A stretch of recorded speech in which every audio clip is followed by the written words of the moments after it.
اعوذ باللہ من الشیطان الرجیم، بسم اللہ الرحمن الرحیم۔ سامعین مکرم، میں ہوں غلام مصطفیٰ اور آپ دیکھ رہے ہیں میرا یوٹیوب فیس بک چینل پیام اسلام، جس پہ درس قرآن کے سلسلہ میں آج ہمارا سبق ہے سورۃ البقرہ کی آیت نمبر 62۔ اعوذ باللہ من الشیطان الرجیم، بسم اللہ الرحمن الرحیم۔ ان الذین آمنوا والذین ہادوا والنصارى والصابئین من آمن باللہ والیوم الآخر وعمل صالحا فلہم اجرہم عند ربہم ولا خوف علیہم ولا هم یحزنون۔ ان الذین آمنوا، یقیناً جو لوگ ایمان لائے، جہاں ان ایمان لانوں سے مراد نبی اکرم صلی اللہ علیہ وآلہ وسلم پر ایمان لانا ہے۔ والذین ہادوا، اور جو یہودی ہیں،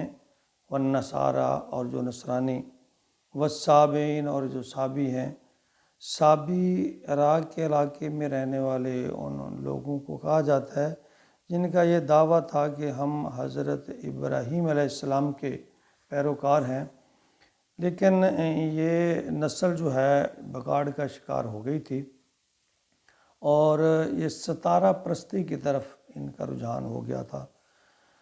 انہیں صابی کہتے ہیں۔ من آمن باللہ والیوم الآخر، اور وہ لوگ جو ایمان لائے اللہ پر اور یوم آخرت پر، قیامت کے دن پر،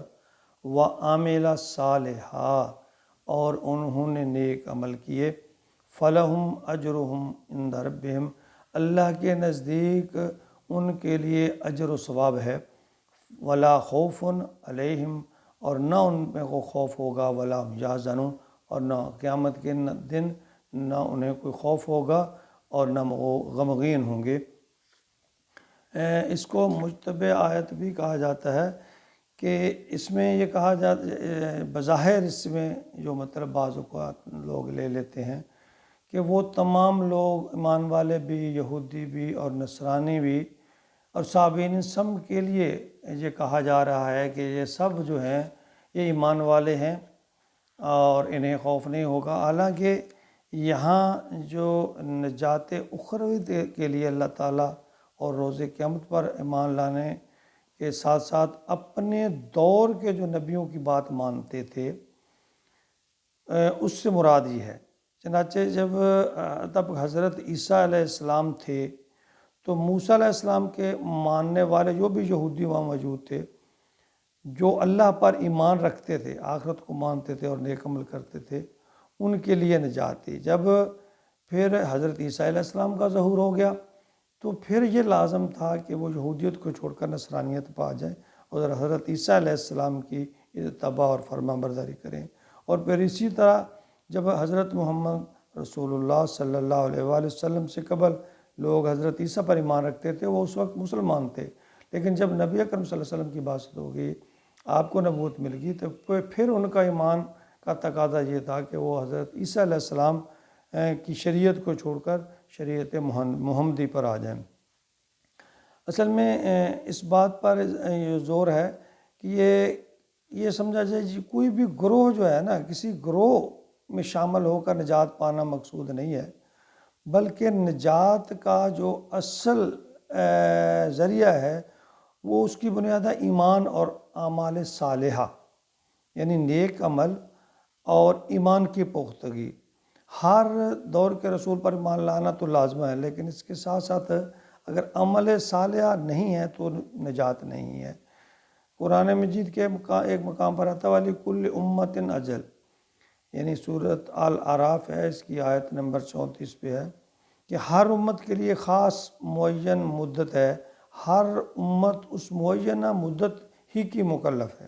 ظاہر ہے کہ جو لوگ حضرت محمد صلی اللہ علیہ وسلم کی بعثت سے پہلے فوت ہو گئے، ان پر تو آپ پر ایمان لانا فرض نہیں تھا، ان کی ذمہ داری نہیں تھی۔ بعثت نبوی سے قبل ایسے ایسے معاہد جو ہیں وہ مکہ میں پیدا ہوئے، جنہیں جو کعبہ کے پردے کو پکڑ کر یہ کہا کرتے تھے کہ اے اللہ، ہم صرف تیری ہی بندگی کرتے ہیں لیکن نہیں جانتے کہ کیسے کریں، ہمیں طریقہ نہیں معلوم۔ حضرت عمر کے بہن ہوئی اور فاطمہ بنت خطاب کے شوہر حضرت سعید بن زید رضی اللہ تعالیٰ عنہ جو عشرہ مبشرہ میں سے بھی ہیں، ان کے والد زید کے بارے میں یہ معاملہ تھا کہ وہ جو کہا کرتے تھے، یہی کہتے کہ دنیا سے بلکہ چلے گئے کہ اللہ میں صرف تیری بندگی کرنا چاہتا ہوں، مگر میں نہیں جانتا کہ کیسے کروں۔ یعنی ان کے نیت ٹھیک تھی، ان کے دل میں ایمان تھا۔ تو یہ یعنی اگر سورۃ فاتحہ کے مفہوم پر غور کیا جائے تو یہی پتہ چلتا ہے کہ ایک سلیم الفطرت اور سلیم العقل جو ہے انسان، وہ توحید تک تو پہنچ جاتا ہے، آخرت کو تو پہچان لیتا ہے، لیکن آگے وہ نہیں جانتا کہ اب کیا کرے۔ احکام شریعت کی تفصیل کے لیے وہ رب العالمین اور مالک یوم الدین کے حضور دستے سوال دراز کرنے پر مجبور ہے کہ اہدنا الصراط المستقیم، کہ اسے سیدھے رستے کی دعا کرنا پڑتی ہے۔ صراط مستقیم کی جو دعا ہے یہ قرآن حکیم میں سورۃ البقرہ میں، یعنی وہ یہ دعا کرتا ہے کہ اے اللہ مجھے سیدھے رستے کی طرف چلا دے، مجھ پر کیا فرض ہے، کیا لازم ہے، کیا حرام ہے، کیا حلال ہے۔ تو یعنی لب لباب اس آیت کا یہ ہے کہ ہر نبی کے دور میں، اس کے اپنے دور میں جو اس نبی پر ایمان لانے والے تھے اور اللہ پر ایمان لانے والے تھے، وہ مسلمان کہلاتے تھے۔ لیکن جب ہی یوں ہی دوسرا نبی، اگلے نبی کا دور آ گیا، تو پھر شریعت کے حکم کا تقاضا یہ ہے کہ پچھلے نبی کی شریعت کو چھوڑ کر موجودہ نبی جو اس وقت تھے اس کی پیروی ضروری تھی۔ تو ان آیات میں فرمایا گیا کہ جو لوگ اپنے اپنے دور میں اپنے انبیاء پر ایمان رکھتے تھے، ان کے لیے یہ بشارت ہے کہ اگر وہ نیک تھے، نیک اعمال تھے، ایماندار تھے، تو ان کے لیے اللہ تعالیٰ نے یہ فرمایا ہے کہ ان کے لیے اجر و ثواب بھی ہے، اور کوئی قیامت کے دن وہ پریشان یا غمگین نہیں ہوں گے۔ لیکن اس کے ساتھ ساتھ شرط یہ ہے کہ جو ہی اگلے نبی کی بعثت ہو جائے، اگلا نبی کا ظہور ہو جائے، تو پھر پچھلے نبی کی شریعت کو چھوڑ کر اگلے نبی کی اتباع ضروری ہے۔ یہی ایمان کا تقاضا ہے اور یہی اللہ کا فرمان ہے۔ اللہ تعالیٰ ہمیں دین کو حق کے ساتھ سمجھنے کی توفیق عطا فرمائے، آمین یا رب العالمین۔